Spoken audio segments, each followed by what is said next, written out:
Assalamualaikum warahmatullahi wabarakatuh. Alhamdulillah wassalatu wassalamu ala Rasulillah. Amma ba'd. Alhamdulillah, hari ini cikgu akan berkongsi tentang satu tajuk, iaitu istinja suatu tuntutan. Pelajaran 20 boleh rujuk buku teks muka surat 113, buku teks Pendidikan Islam tingkatan 1. Jadi kita mulakan dengan apa maksud istinja. Pengertian istinja terbahagi kepada dua sudut, iaitu pertama dari sudut bahasa dan yang kedua dari sudut istilah. Istinja dari sudut bahasa bermaksud selamat daripada penyakit. Selamat daripada penyakit. Manakala istinja dari sudut istilah pula bermaksud perbuatan menghilangkan najis yang keluar dari kubul ataupun dubur. Setelah kita tahu apa itu istinja, maka kita pergi apa hukum beristinja. Hukum beristinja adalah wajib. Antara dalilnya adalah yang diriwayatkan oleh Imam Bukhari daripada Anas bin Malik radhiyallahu anhu, dia berkata bahawa Nabi SAW, jika Nabi pergi keluar untuk qada hajat, maka aku, iaitu Anas, dan juga orang budak suruhanku akan membawa bekas berisi air agar baginda dapat beristinja dengan air tersebut. Jadi daripada hadis ini dapatlah kita istinbat hukum bahawa beristinja hukumnya adalah wajib. Dan di dalam Al-Quran pula Allah Subhanahu wa taala berfirman, "Wallahu yuhibbul mutahhirin." Dan Allah itu suka kepada orang-orang yang bersih. Sadaqallahul azim. Jadi setelah kita tahu hukum dan dalil tentang istinja tadi, maka kita lihat apa alat-alat yang boleh kita gunakan untuk kita beristinja dengannya. Alat yang pertama yang sering digunakan oleh kita adalah air. Dan air mesti air mutlak, bukan selain daripada itu. Apa dia air mutlak? Air mutlak adalah air yang mana air itu suci dan air itu mampu untuk menyucikan benda-benda yang lain. Dia ada perbezaan dengan air musta'mal. Air musta'mal, walaupun dia itu, iaitu air itu suci, tapi dia tidak mampu untuk menyucikan benda-benda yang lain. Jadi yang kita gunakan sebagai alat beristinja kita yang pertama dan yang paling afdal adalah air. Kerana air ini dia mampu menghilangkan rupa, warna, bau dan rasa najis tersebut. Baik, tapi ada juga alat-alat selain air yang boleh kita gunakan untuk beristinja, iaitulah batu dan juga benda-benda yang kesat. Contoh benda-benda yang kesat selain batu tadi adalah tisu, kertas, kulit-kulit kayu, kain dan daun-daun kering. Jadi kita dah tahu alat-alat yang boleh kita gunakan untuk kita beristinja. Setelah itu kita lihat apa pula alat-alat yang diharamkan untuk kita gunakan beristinja.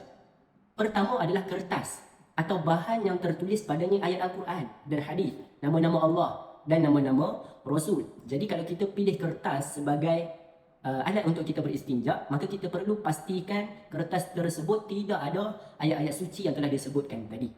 Yang kedua adalah benda yang dihormati seperti makanan dan tulang.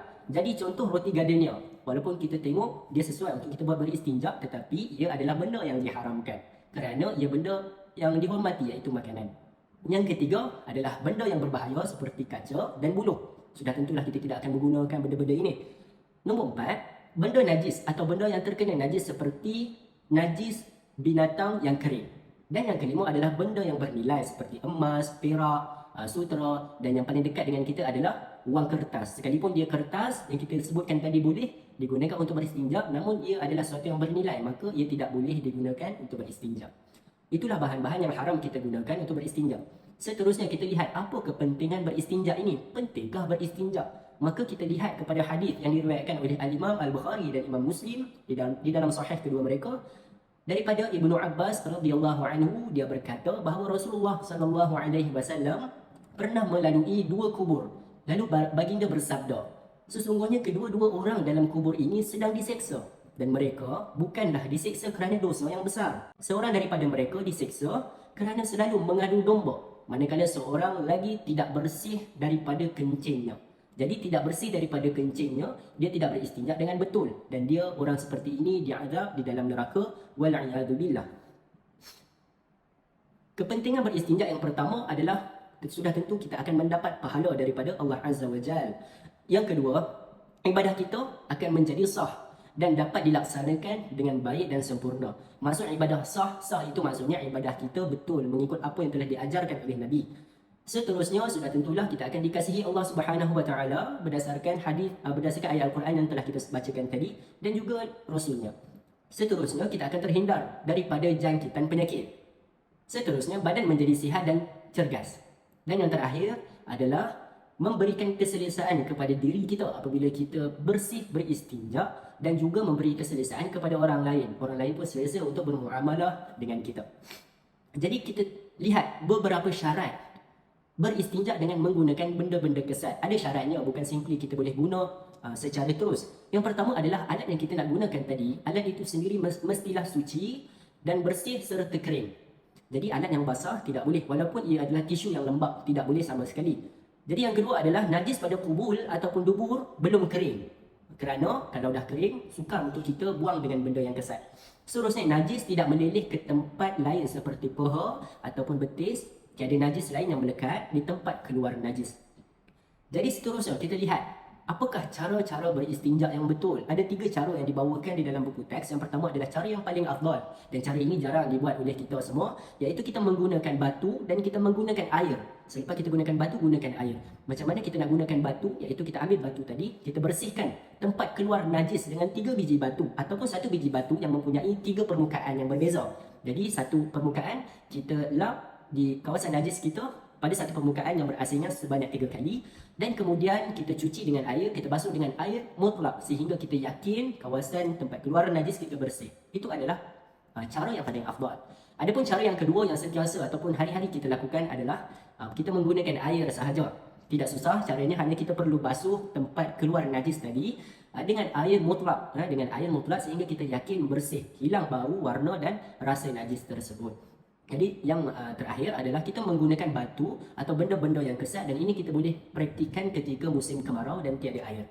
Jadi caranya adalah sama juga yang saya sebutkan. Kalau batu tadi kita gunakan 3 biji batu sekurang-kurangnya, ataupun sebiji batu yang mempunyai 3 permukaan, ataupun benda-benda kesat yang lain kita lap di tempat keluar najis itu sehingga kita yakin tempat itu sudah diyakini bersih daripada najis kita tadi. Baik, seterusnya kita lihat kepada adab-adab qada hajat. Qada hajat maksudnya kita menunaikan hajat kita, dan bila sebab qada hajat maksudnya kita buang air besar atau buang air kecil. Jadi yang pertama, bila kita nak qada hajat ataupun nak buang air ini, antara adab yang pertama adalah kita tidak membawa masuk ke dalam tandas itu sesuatu yang dimuliakan seperti Al-Quran ataupun kertas-kertas yang ada nama-nama Allah. Kalau kita tengok dekat handphone kita ada aplikasi Al-Quran, ia dibenarkan. Tetapi syaratnya kita mestilah tutup dahulu aplikasi itu. Kita tidaklah run aplikasi itu ketika kita berada di dalam tandas. Seterusnya adalah kita membaca doa sebelum kita masuk ke tandas. Allahumma inni a'udzubika minal khubuthi wal khaba'ith. Wahai Allah, sesungguhnya aku memohon perlindungan kepadamu daripada syaitan jantan dan syaitan betina. Dan seterusnya kita pakai selipar dan kita tutup kepala. Yang keempat adalah melangkah masuk ke dalam tandas menggunakan kaki kiri. Yang kelima, kita menjaga aurat kita sehingga ke tempat kita membuang air, dan kita berhati-hati agar percikan air itu tidak kena di pakaian kita. Yang keenam adalah kita tidak menghadap kiblat. Ini adalah bagi tandas ataupun tempat buang air atau hajat yang tidak berdinding. Dan yang ketujuh, tidak melakukan perkara-perkara yang dilarang ketika kita membuang air. Seperti kita bercakap-cakap, bersembang semasa kita membuang air, memegang kubul atau dubur dengan tangan kanan kita, itu juga dilarang. Yang ke-8 adalah kita tidak membuang air di tempat yang dilarang. Antara tempat yang dilarang kita membuang air adalah tempat berteduh di bawah pokok sebagai contohnya, laluan orang ramai, dalam lubang tanah, dan juga dalam air yang tenang seperti di tasik ataupun di kolam renang. Baik, yang ke-9, beristinja sekurang-kurangnya sekali, dan sunnah kita tambahkan 2 ke 3 kali. Yang ke-10 adalah kita membersihkan tandas selepas kita gunakan untuk digunakan oleh orang yang lain. Dan yang terakhir adalah melangkah keluar dengan kaki kanan. Lalu kita membaca doa, Ghufranaka alhamdulillah alladhi adhaba anni al-adha wa afani. Dengan mengharapkan keampunanmu, segala puji bagi Allah yang telah menghilangkan penyakit daripada badan dan menyihatkanku. Dan itu sahaja daripada cikgu setakat ini. Kita berjumpa lagi pada sesi akan datang insya-Allah. Assalamualaikum warahmatullahi wabarakatuh.